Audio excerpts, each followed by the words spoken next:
Folks, you look out there behind the center of the Confederate lines, you can see some of their signal flags, the red flags, the white squares, the white flags and red squares. Depending on which direction the flag would wave and how many times would indicate certain letters and messages on the field of combat.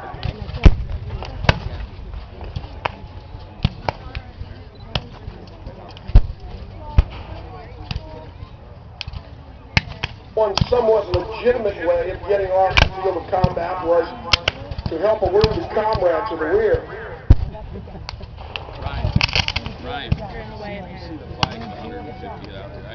Most of these infantry and cavalry units are organized into basic fighting units called regiments.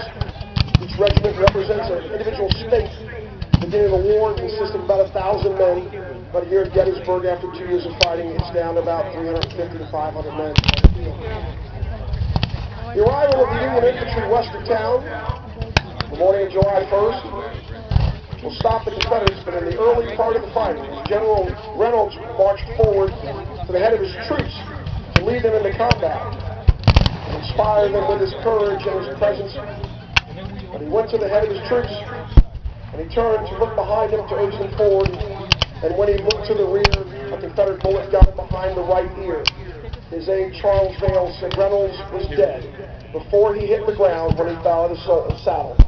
At age 42, he would become the highest-ranking officer to be killed in the Battle of Gettysburg, John Fulton Reynolds, in nearby Lancaster, Pennsylvania. Abner Doubleday would then take command of the Union forces west of town.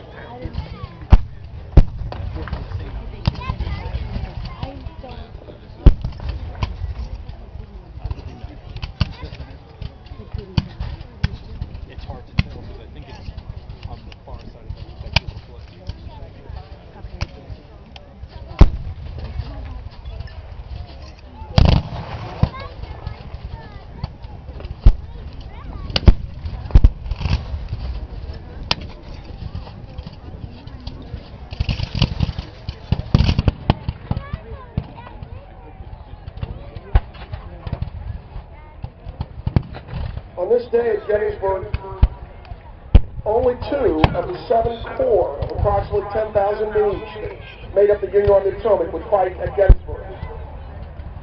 Only 4 of the Confederate 9 divisions of approximately 8,000 men each. It is the only day of the battle that the Northern forces were outnumbered at Gettysburg. And the delaying activities, the delaying action by Buford and the relief of the Union infantry, and the ability to stop the Confederates west of town gave the bulk of the Union armies the time to arrive at Gettysburg and occupy the strong, high ground shaped like a fishhook south of town. The Confederates will attack that position over the next 2 days. Their inability to take that position will be what gives the Union the turning point victory in the Civil War at Gettysburg. The Union Army sacrificed on day 1 at Gettysburg 50% of the 20,000 men they had fighting. But it bought the time for the bulk of the Union Army to arrive on the field. So strategically speaking, or tactically speaking, the Confederates win the victory and eventually drive the Confederate Union Army back to the town. But strategically, the Union has held the Confederates off and preserved the stronger position for the Army to occupy the course of the next 2 days. Yes, he was.